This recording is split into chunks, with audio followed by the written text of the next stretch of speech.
ঢাকা বিশ্ববিদ্যালয় একটি AI lab.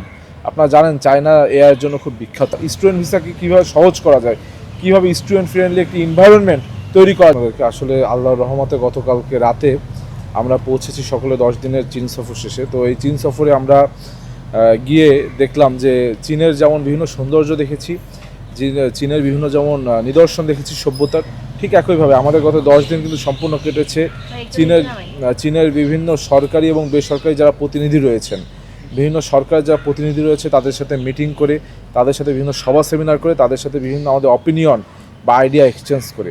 এরই ভিতরে একটি ভালো সংবাদ হলো আমরা সেখানে চীনের যে কমিউনিস্ট পার্টি রয়েছে, চায়না কমিউনিস্ট পার্টি সিপিসি, আর তাদের যারা বাংলাদেশ ডেস্কটা দেখে, সেই ইন্টারন্যাশনাল যারা রিপ্রেজেন্টেটিভ, সেই নেতৃবৃন্দের সাথেও কিন্তু আমাদের 2 দফায় বৈঠক হয়েছে এবং সেখানে কিন্তু আমরা আমাদের 2 দলের বিভিন্ন আইডিয়া এক্সচেঞ্জ করেছি যে কীভাবে আমাদের দলের ভিতর আরও ইন্টার কানেকশনগুলো বাড়ানো যায়, কীভাবে বাংলাদেশের জন্য তারা কাজ করতে পারে, কীভাবে আমরা তাদের জন্য কাজ করতে পারি।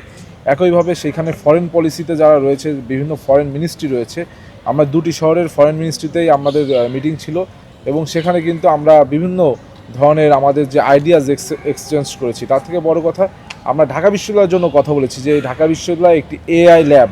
আপনারা জানেন চায়না এআই এর জন্য খুব বিখ্যাত এবং সেখানে যে এআই যে বিকাশ, সেখানের ধারে কাছে কিন্তু আমাদের বাংলাদেশ নেই। এমনকি আমরা সামান্য ChatGPT একটি এআই টুল, সেটি ব্যবহার করতেও কিন্তু আমরা খুব বেশি আপনার পারদর্শী নয়। কিন্তু আমাদের ঢাকা বিশ্ববিদ্যালয় সব বিভিন্ন পাবলিক বিশ্ববিদ্যালয়গুলোতে কীভাবে একটি এআই ল্যাব স্থাপন করা যায় সেই ব্যাপারে আমরা কথা বলেছি এবং এটা নিয়ে আমাদের কথা এখনও চলছে। এর বাইরে আমরা কীভাবে ঢাকা বিশ্ববিদ্যালয়ের শিক্ষা, আমাদের যখন এখানে কনফুসিয়াস ইনস্টিটিউট রয়েছে, এছাড়াও চীনের সাথে বাংলাদেশের কীভাবে ক্রস কালচারাল এক্সচেঞ্জ হতে পারে সেটি নিয়ে কথা বলেছি।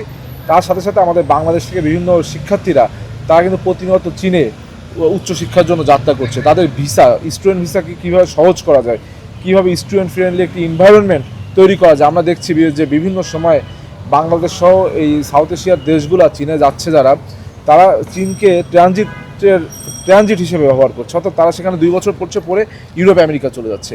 কিন্তু চীনের যেহেতু সভ্যতা, বিকশিত সভ্যতা, একটি সুন্দর শহর এবং সেখানে জীবনযাত্রার মানও ভালো, সেইখানে যে যেন স্থায়ী হতে পারে বা সেইখানেই যেন এটা যেন ট্রানজিট হিসেবে ব্যবহার না হয়, এই জন্য আমরা চীন সরকারকে অনুরোধ করেছি তারা যেন স্টুডেন্ট ফ্রেন্ডলি একটি এনভায়রনমেন্ট সেখানে এনশিওর করে।